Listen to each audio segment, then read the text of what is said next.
you ever been so absorbed in something, a project, a hobby, an idea, that you forget to blink, eat, pee, or even exist as a human?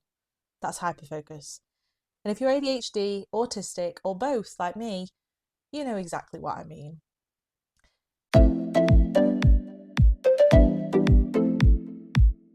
Hyperfocus isn't a superpower. It's more like being dragged by a runaway train that you're sort of steering but also kind of just clinging to. When it's going in the direction you want, amazing. When it's not, good luck stopping it. I'm Jess, that ADHD mum. I help you understand your neurodivergent brain. Hyperfocus has shaped most of my life in ways that I am still figuring out. In this video, we're going to talk about two things: how to use hyperfocus without burning yourself out, and how your long-term special interests can support your life or career, if you want them to. Not in a be more productive way, just in a make life easier for your brain way. All right, let's get into it. Hyperfocus isn't motivation. It's not discipline. It's your brain going, this, only this, nothing else exists.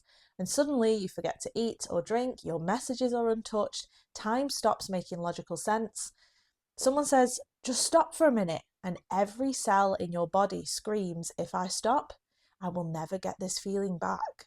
For most people, focus is a dimmer switch. For us, it's an on or off situation, full tunnel vision or nothing. Hyperfocus kicks in when dopamine finally lines up with interest, relevance, novelty, and challenge. It's not that we choose to focus, it's that our brain finally found something that makes sense. But here's the problem. Hyperfocus doesn't care about your physical body.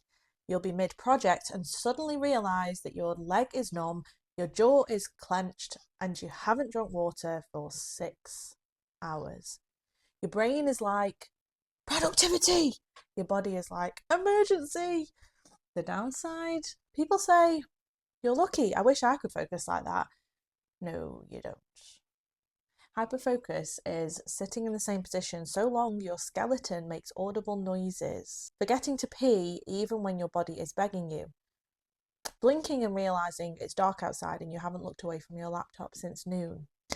And then comes the crash. Brain offline, must shut down now, not tired, not sleepy, just nothing left. The goal is not to stop hyperfocus, the goal is to use it without damaging yourself. Hyperfocus is a tool. Not good, not bad, just powerful. Think of it like a pressure washer. If you point it at the right thing, it's brilliant. If you point it at the wrong thing, you accidentally remove the paint from your entire house. Managing hyperfocus isn't about control. It's about setting up safety rails so when it happens, it helps you. How can you use hyperfocus intentionally? So step one, recognise your entry points. Hyperfocus has subtle activation cues.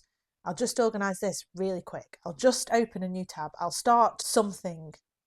You can't force hyperfocus, but you can create an environment that invites it. So try music that you know triggers tunnel mode, a very clear starting point, minimising distractions, setting a single small goal. We don't force focus, we enable it.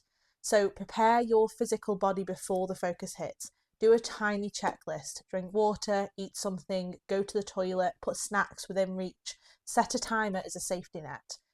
This is future you protection. You're basically parenting yourself.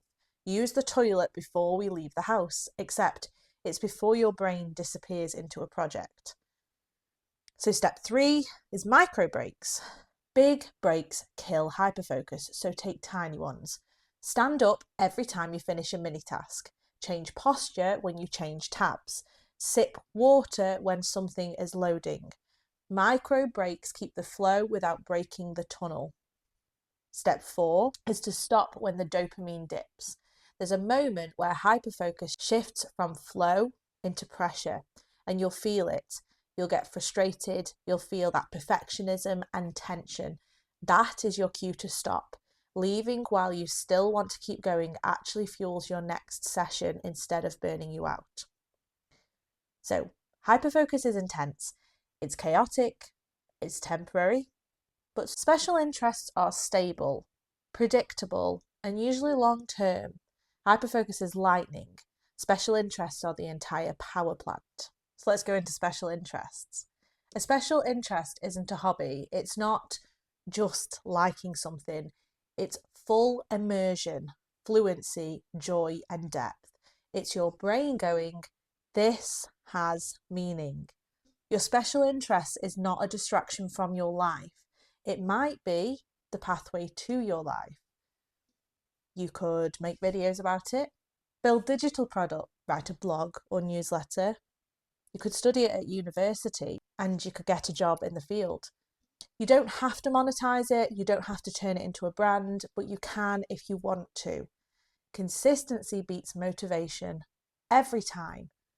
And autistic consistency when it comes to special interests, well, that's a cheat code. So here's some examples. Not suggestions as such, just possibilities. If you love history, you might want to look into heritage studies, museums, storytelling, or tourism. If you love film but don't want to film, theatre work, production assistance, editing, or archiving. If you love research assistant roles, labs, or academic pathways. If you love organising information, you can make Notion templates, planners, freelance admin roles. Your interest doesn't have to be monetized. Your interest doesn't have to become your career. The point is, your interests are valid and can lead somewhere if you choose. So hyperfocus is not a skill that you earn or a flaw that you fix. It's a state that your brain enters. Special interests are not childish, they are a compass. Your brain is not broken. It's wired for depth. So when the focus comes, use it. When the crash comes, rest. And when something lights you up, follow it. Because the things that hold your attention might be the things that build your future. Thanks for watching. If you enjoyed this video, don't forget to subscribe for more like this. And remember, let's make this space make sense for our brains.